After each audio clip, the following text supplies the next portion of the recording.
Hey, what's up, everybody? How's the eclipse season treating you? Because my world is getting flipped upside down. Oh my gosh, things just keep crashing down back to back. This is one of the biggest shakeups that I've experienced in my life. And if you watch my previous videos, you kind of know why that's been happening. But I want to continue on this theme because damn, this eclipse season is teaching me so much and showing me so much about myself, and I just keep healing and uncovering new sides of myself, or maybe I should say more like shadows, more wounds that I was avoiding, I guess. I just didn't really want to see. I'm learning like a crazy amount. This is like another crash course of like healing and like elevating, evolving, whatever you want to call it.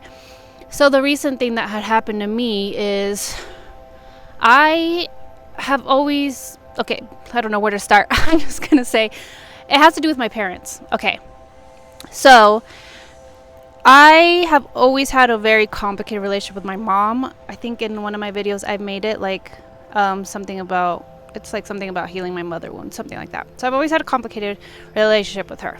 And then through my healing journey, I've also realized like, wait, my relationship with my dad and how he showed up for me as a father wasn't always the best. Like, I think because I was so deprived of love, any little inch or any breadcrumbs, I guess, that my dad gave me was like, I thought it was everything. Because again, my mom hardly ever showed me love.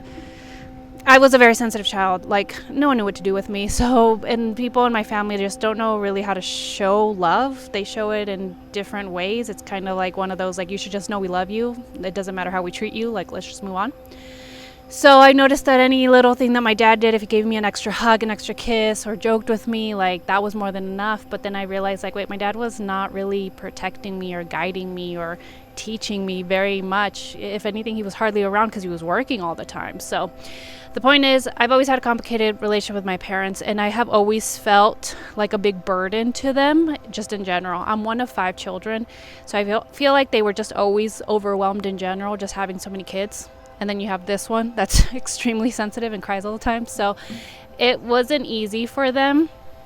And they were immigrants too. So like moving to America was a big shock for them. And they were trying to make that work. Was that lightning? There was like a big flash. I don't know if my camera captured that. Anyways, but they just like, I don't know, they came from a family where it's like you just work really hard. All you do is survive. Kids are to be just seen, not heard type of thing. Like, it wasn't a very healthy mindset. So then they'd use that on us. And yeah, their ability to show love is very, I don't know, it's just difficult for them. They think they show it by like, hey, we kept you guys alive, that's good enough type of thing. So anyways, now as an adult, I'm seeing how much that really truly affected me. Like, I can see the power behind people saying like inner child healing is so important and you need to do it and all these things. And I feel like I'm seeing a new level of that. Like, my parents recently rejected me in a sense. Like, I asked them for help and they were pretty much like, no, we can't really help you. We're just going to give you this and that's it. That's all we can give. And it really, really hurt me. Like, I felt like a little kid, like feeling like a burden, feeling guilty for asking for help, feeling ashamed, feeling like something's wrong with me. And it brought up all that pain, you know, that I thought I had worked on for so long. But this one, I was like, wow, I'm in a time of need. Like, I really need it. I wouldn't be asking. I hardly ever ask my parents for anything because, again, I feel like a burden whenever I do. They make me feel really guilty whenever I ask for help. So I'm like, I wouldn't be asking if I didn't truly need it. And unfortunately, they have their reasonings why they didn't want to help me. It is what it is, but it doesn't change the fact that I felt really hurt. And I felt, again, all the feelings I did when I was a child. So what did I have to do? I had to sit with those emotions. I had to really look at this, like, what is this and why does this keep coming up for me?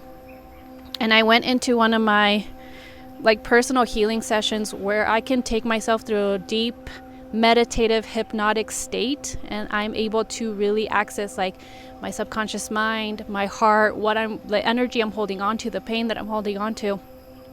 So I did that. I usually just like lay down, and I'm able to like, I practice so much that I'm able to get myself there very quickly. Like, all right, body, show me what's going on. All right, heart, what am I holding on to? What is this pain? Let's feel it. Let's really look at it and spend time with it and understand it.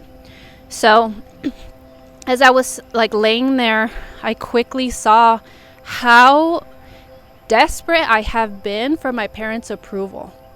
Like, I am constantly looking for them to tell me that they're proud of me, for them to tell me that they see me, for them to tell me that they acknowledge my hard work, that they see how much I've grown, that they see how smart I am, whatever. I want them to see me, which is something I've never felt. And it's crazy because I'm like, I'm an adult. Like, you would think, like, I don't care what my parents think, but I know now that if you don't heal that part of yourself, if you don't heal that little girl, little boy that didn't get that love from your parents, you will always be searching for it in other people, mainly in relationships, to be honest. Like, the guys you date, the girls you date, whoever you date, you're gonna look for a mother or a father figure if you didn't receive like that love or that support when you were a kid. But for me, it was almost like showing me how much I reject love, because I'm, in my mind or my little body, my little brain, I learned that if my own parents can't love me, the people that are supposed to love me with all of their heart and always be there for me and support me and all these things, like, if they can't love me, then no one could possibly love me. No one could possibly support me or accept me in any capacity.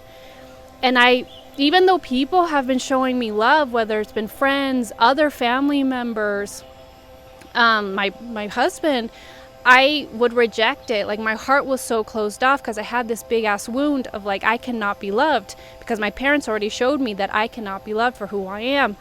So even if people loved me for who I was, if I was able to be vulnerable with people and they held space for me in such a gentle, loving way, I was blocking it. I was like, no, I can't accept this. I can't acknowledge this. And I just keep replaying the story of like, I'm not lovable. No one could love me. I'm not good enough. I can't do XYZ. Like, it all went down from that. It all went back to I'm this little girl that cannot be loved. My parents do not love me. My parents do not see me. No one could possibly love me because of it. And in my meditation, I just kept seeing like all the women in my life, throughout my life, whether it's been friends, aunts, cousins, whoever, like all the women that did show me love, that did hold me, that did allow me to be vulnerable and be sensitive and to cry, and they held me with love. There were so many of them, and I couldn't see it because all I wanted was my mom to love me, my mom to accept me, my mom to be kind and gentle with me and compassionate and all the things, I feel like a mom should be. And because all I could focus on is like, my mom doesn't love me, that's it, that's all I can see, then I couldn't accept all the love that all these other beautiful women were trying to show me. So I was like, whoa, I really need to cut this cord. Like, we have energetic cords to our parents, whether they were present in our life or they weren't. They do play a role. They do influence us. It's almost like we see our parents as a god, like a type of god. Like, it could be like the dad is the divine masculine and the mom is the divine feminine. But we look up to them so much because, of course, we're little kids. Like, they're our parents. They're the ones that brought us into this world. They're the ones that are supposed to keep us safe and to guide us and to show us the way. So we look at them like that for so long. The moment we're born, it's like they're God to us.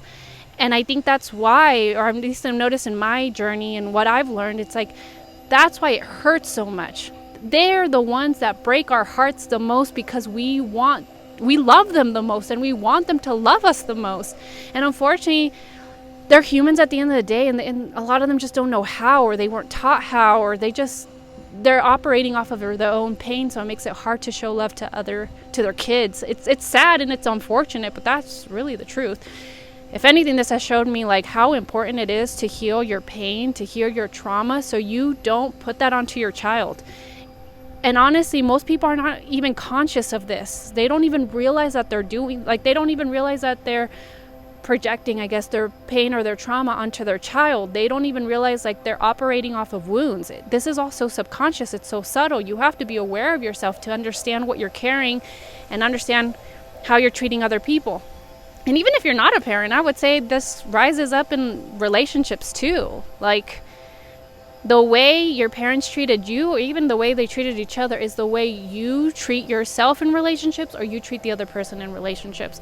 Like, it's a clear mirror. So if you're someone that struggles with relationships, especially romantic ones, but I would say even friendships, like, you got to go back to your childhood and understand and dissect and feel all the things that you didn't feel as a child. And like, what did you learn from your parents about love?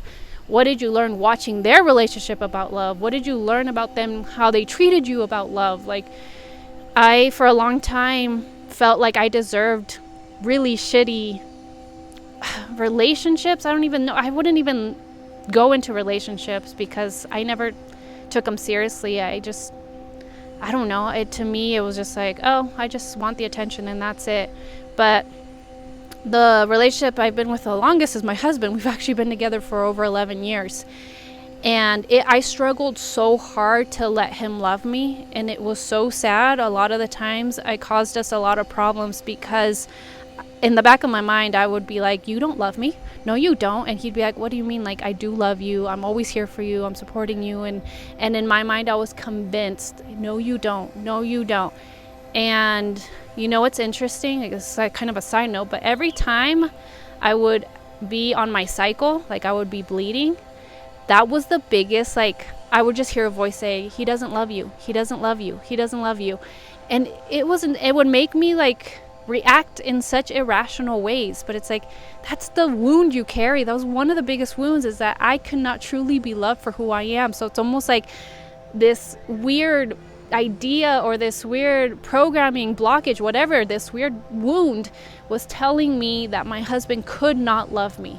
Even though we've been together forever, even though he's always been so patient and kind and caring and has helped me heal so much, it's like at the root, I still believe, no, there's no way he could love me. I'm too crazy. I'm too emotional. I'm too whatever.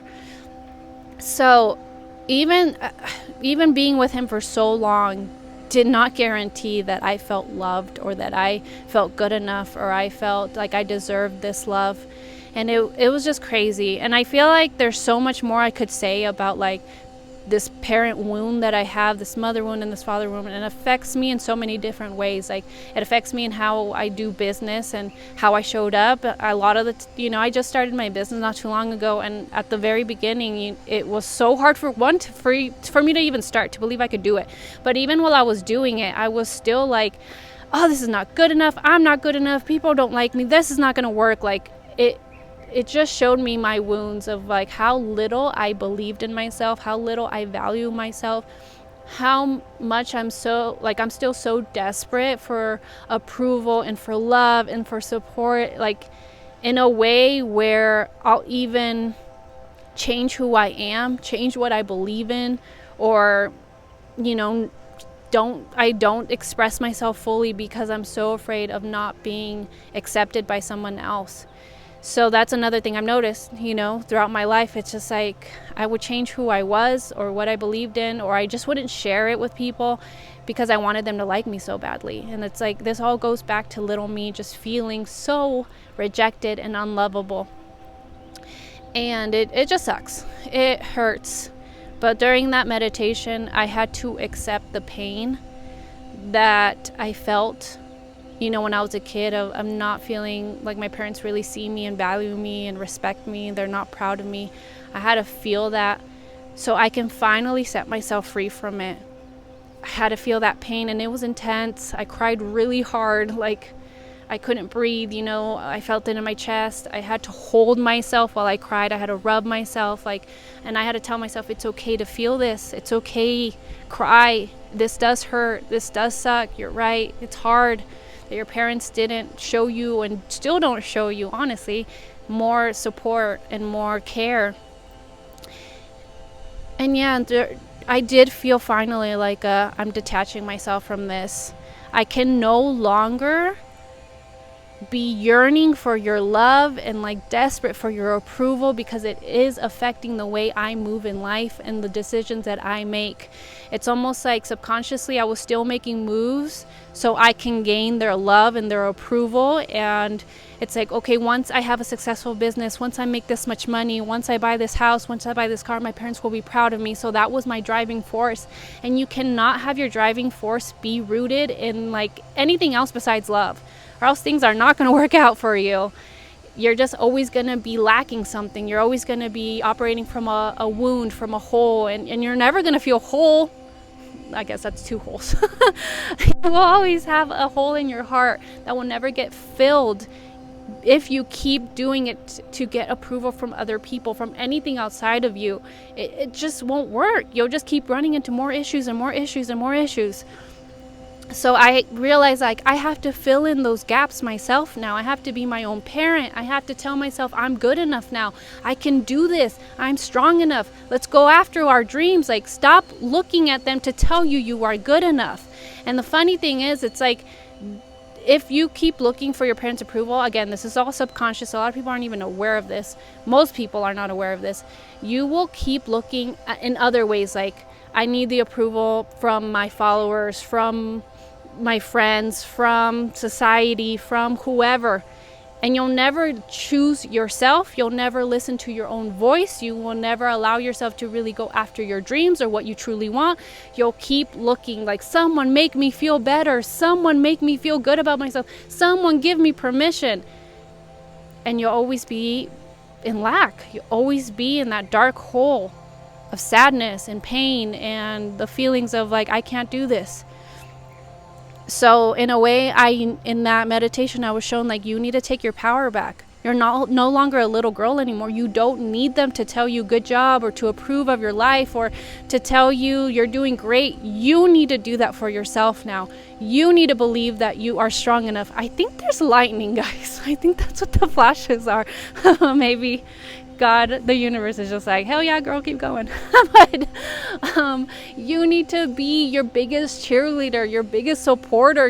It's like when you start something new, especially when you go after your dreams, it feels so lonely and so awkward and so weird and uncomfortable. So you got to be like, let's keep going, even if we're crying, even if we feel like bad about ourselves, even if we feel cringy and embarrassing and awkward and whatever. Like, I'm gonna keep going because I deserve this. I deserve to go after my dreams. I deserve to feel happy. I deserve to live in peace. I deserve to build a life that I am proud of, that makes me feel alive, that I can be authentic and I can be me, so I can find my people that really resonate with what I'm saying. I can no longer be that little girl, the wounded little girl, and make decisions off of that wound, off of that pain. I will continue to just create more pain, and it'll just never end. The only way you can get out of anything and make life beautiful and bright and colorful is to do it from a place of love. Love for yourself, love for life, love for what you do. It all needs to be from love. And sometimes you got to look at your darkness with so much love and compassion, because nobody else could do it for you, and you need to be the one that's brave enough to show yourself that. Whew! I'll leave it there. I mean, this video is already pretty long, but if you stayed to the end, thank you so much for being here and for just listening to what I have to say. My healing journey has taught me a tremendous amount of wisdom and information. It's crazy how much I've learned, and I'm still learning and I'm still growing. And I am very excited for whatever happens next in my life. I want to be able to help people reach these milestones, to reach a place where they feel they can be themselves without fear, to love themselves, to go after their dreams, to create whatever life looks great for them. Like, I just want people to know who they really are. And hey, if you want to do a healing with me, the healings I do on myself are the healings I do with clients. I've done hundreds of healings on people. I just stopped for a little while to reevaluate my life. But my healings are that I can take you into a deep meditative hypnotic state where you can access your wounds, your shadows, your pains, all the things that are holding you back from truly knowing who you are, truly seeing your own light, from living from your heart, so you could stop living in fear, stop living in your mind, and start creating, again, the life of your dreams. So hey, if that sounds good, let's go. I walk you through your darkness so you can heal yourself. I'm not healing you, you're healing you. I'm just holding the space. I'm guiding you there. I'm holding your hand through everything, and I'm letting you know that I got you no matter what you find, no matter what shame, guilt, pain, trauma you come face to face with. I'm right there with you saying, it's okay. Let's look at this with love, so we can set it free and set you free at the same time. So if that sounds good, click the links down below. But if you don't want to work with me, that's okay too. Just please like, subscribe, and share with your friends. Come back. Let's keep learning how to be a spiritual human being. Let's do both. Let's understand both worlds so we can be a whole human on our own. All right. Well, I'll leave it there. I love you guys so much, and I'll see you in the next video. Bye.